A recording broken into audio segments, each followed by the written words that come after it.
This is Breakfast with Stephen and Anne. Should we go through today's front pages first then? And the Times leads on the increasingly contentious Tory leadership battle as Liz Truss surges in support following the elimination of Suella Braverman. The Express has the Tory infighting. Braverman backs Truss and the Tory right mobilises to stop Mordaunt. The Mail criticises Tory leadership hopeful Penny Mordaunt as her old boss Lord Frost says he has grave reservations about her as PM. The Eye has a grilling of leadership candidates this weekend on TV debates starting tonight.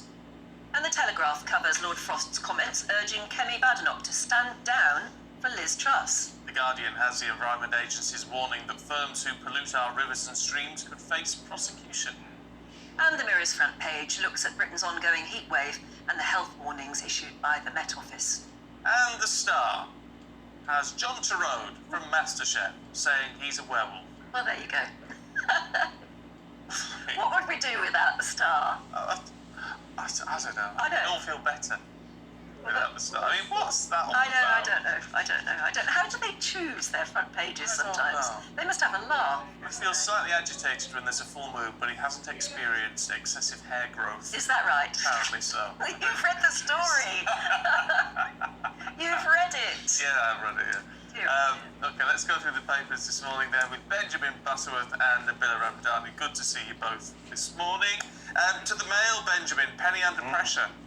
Yeah, so Penny Mordaunt is the unlikely favourite to win the Tory leadership race, but it's looking a bit questionable because, and you mentioned it just then, Lord Frost, who was the Brexit minister and is hugely influential in the Tory party, he's sort of the voice, the moral compass of the right, and he said that when... Why is he? Hold on, why is he? I'm not really sure. Most of us had never heard of Lord Frost until a couple of years ago, and Yeah. now he's the moral compass of the Conservative Party. No, including me, I hadn't heard of him, but the influence he exerts is very Could he clear. stand then?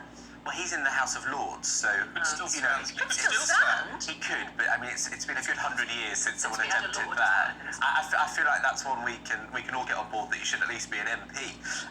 But he said that when she was Penny Mordaunt, that is, was his deputy, that she would go awry, that she was missing, and that he had to ask Prime Minister Boris Johnson to move her on after 6 months in the role. Now, he then endorsed Liz Truss, which is probably Penny Mordaunt's main rival. So, you know, he may well just be playing a game here. As it refers to in several of the papers, the campaign is turning nasty rather predictably.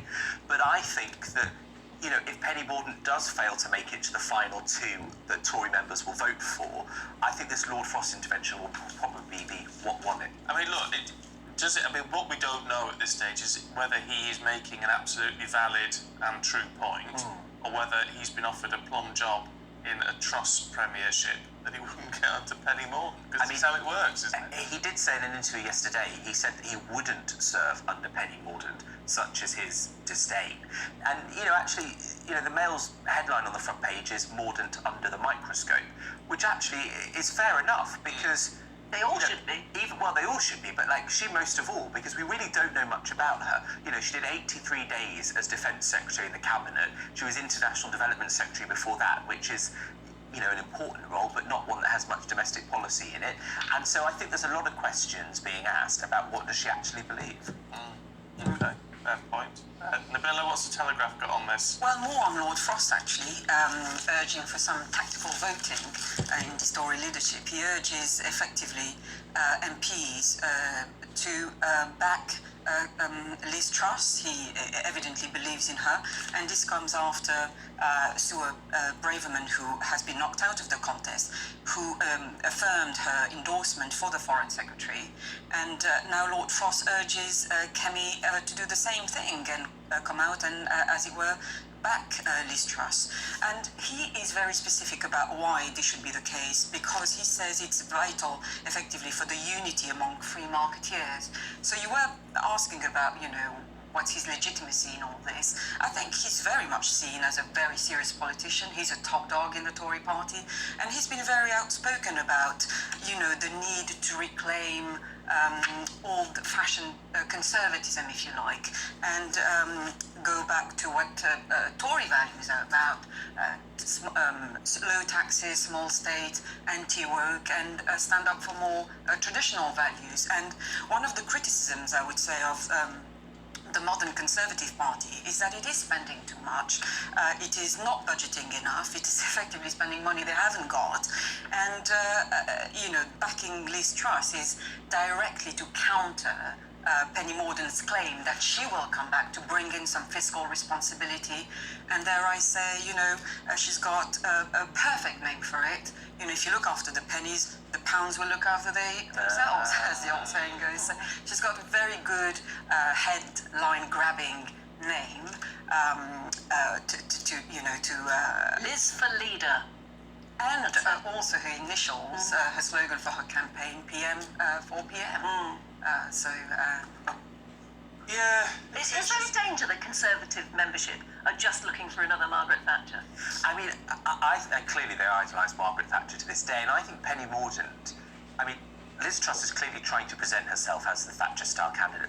Penny Mordaunt has a lot of presence and a lot of authority when she speaks, and I think one of the reasons she's surged out of nowhere is because she has that sort of dominant feeling that Margaret Thatcher did.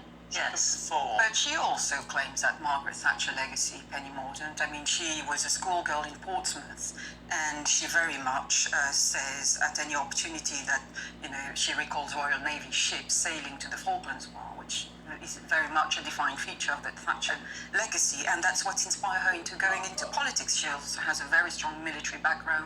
She's a reservist, an officer in the Royal Navy.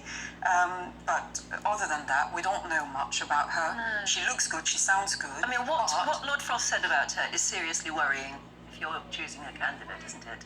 He really has stuck the knife. And he's not the only one who says that she's very lightweight. We've heard expressions like Penelope Pitstop and about to describe She doesn't her. grasp her brief properly, he said, and that half the time he didn't know where she was. But, when he said that, I just thought this is obviously some political game playing. It's extremely close on whether it will be Liz Truss or Penny Mordaunt against Rishi Sunak.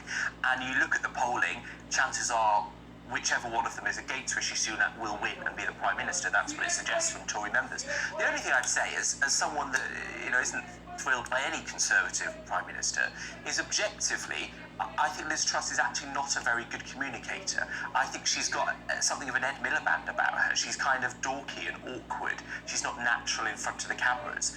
She can occasionally put on a sort of Thatcher-style, deep voice speech as she did in her launch, but actually she's quite an awkward person, and I think Penny Mordaunt would be more likely to win them an election. Yes, well, you're quoted on the Penny Mordaunt website, aren't you? Indeed, which is why I should be careful what I said, because she even quoted it in her launch speech. So, What did you say? I said she's Labour's worst nightmare, which clearly she was delighted. Yeah, I bet she is. There you go. Okay, let's have a look at the summer heat wave, should we, Benjamin, in the Times? Because, look, in one sense you think, oh, great, but on another sense, the Times saying that this could actually cause a lot of concerns for the NHS. Yeah, so COBRA, which is that meeting of ministers when something... Seem to have all the time now. It used to be like if there was a COBRA meeting, it was headline news. It used to happen every week now. Yeah, exactly. It used to... I swear I only heard of it in sort of awful terrorist incidents, but now it's for the heat wave.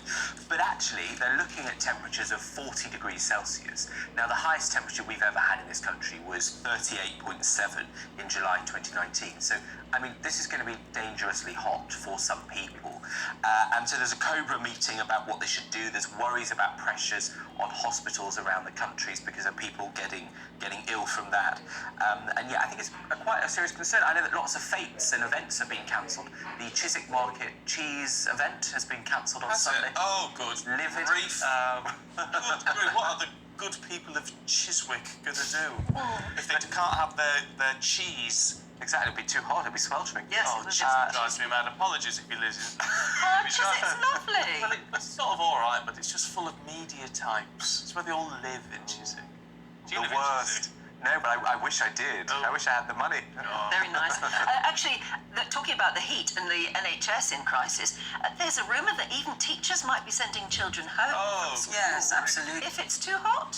Yes, well, I think, usually when you have stories about good weather, it's usually good news, but we're here talking about extreme weather, and it affects every aspect of society and every member of society, but especially the most vulnerable. And here, this is a story about teachers who will close their schools earlier to keep children from playing outside because they fear it will be too hot. Keep the kids in the classroom. Yeah, but our classrooms don't have air conditioning, do they? Open the windows. Yeah, that's an option. Our children need to be in school, don't they, now? But if you send them home, It's just as hot at home. What difference does that make? Yeah.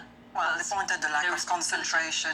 In any case, it's harder to focus on studying. And some schools are changing the timetable. They start earlier, they finish by midday. And but it has to be said, those kind of temperatures do affect the most vulnerable, and that includes the youngest members of society. If that was the case, they'd never have lessons in Spain, No. would they?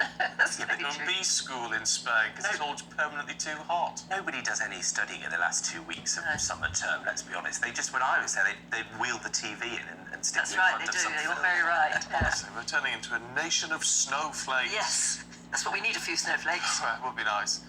Okay, you two, thank you very much. We'll see you a little bit later on, Nabila and Benjamin.